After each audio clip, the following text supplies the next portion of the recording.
शेवग्याच्या पानांचे अतिशय पौष्टिक महिनाभर टिकणारे दाणेदार लाडू कसे बनवायचे ते पाहूयात. भरपूर महिने टिकणारी शेवग्याच्या पानांची पावडर म्हणजेच मोरिंगा पावडर कशी बनवायची ते सुद्धा पाहूयात. आणि ही पौष्टिक पावडर रोजच्या भाजींमध्ये सुद्धा आपण वापरू शकतो. तर शेवग्याची पाने 2 वेळा धुवून उन्हामध्ये वाळवून घेतली. एअर फ्रायर किंवा ओव्हन मध्ये सुद्धा वाळवून घेऊ शकता. पाने व्यवस्थित वाळवून घेतली तर ही पावडर सुद्धा खूप दिवस छान टिकते. मिक्सरला ही पाने बारीक वाटून घेतली आणि ही पावडर चाळून घेतली म्हणजे अगदी बारीक अशी पावडर याची तयार होते. एखाद्या हवाबंद बरणीमध्ये स्टोअर करून ठेवू शकता. लाडू बनवण्यासाठी मिक्सरच्या भांड्यामध्ये पाव कप बदाम, पाव कप काजू, 1 चमचा मगज बी, 1 चमचा सूर्यफुलाच्या बिया, 1 चमचा भोपळ्याच्या बिया आणि पाव कप फुटाणे घेतले. 2 ते 3 वेळा मिक्सरला हे फिरवून घेतलं, रवाळ पावडर करून घेतली. पाव कप तूप घेतलेलं आहे, त्यातलं थोडंसं तूप गरम करून घेतलं. यामध्ये 2 चमचे रवा परतून घेतला.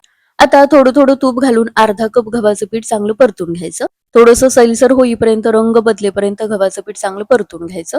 यामध्ये करून घेतलेली पावडर आणि अर्धा कप शेवग्याच्या पानांची पावडर घेतली.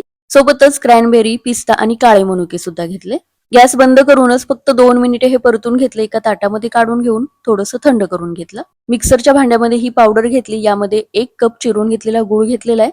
थोडी ही पावडर, थोडा गुळ घेऊन अशी एकत्रच याची पावडर करून घेतली.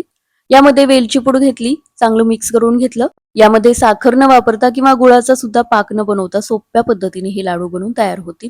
अतिशय पौष्टिक हे लाडू बनवून तयार होतात आणि खूप दिवस छान टिकतात सुद्धा. शिवाय शेवग्याच्या पानांची पावडर सुद्धा रोजच्या भाज्यांमध्ये थोडी थोडी वापरू शकता. यामध्ये सुकामेवा तर आहेच, फुटाणे सुद्धा आहेत, त्यामुळे लाडूला सुद्धा अतिशय खमंग अशी चव येते. यामध्ये गुळाचं प्रमाण सुद्धा कमी जास्त प्रमाणात वापरू शकता. तर शेवग्याच्या पानांचे अतिशय पौष्टिक असणारे हे दाणेदार लाडू एकदा नक्की करून पहा.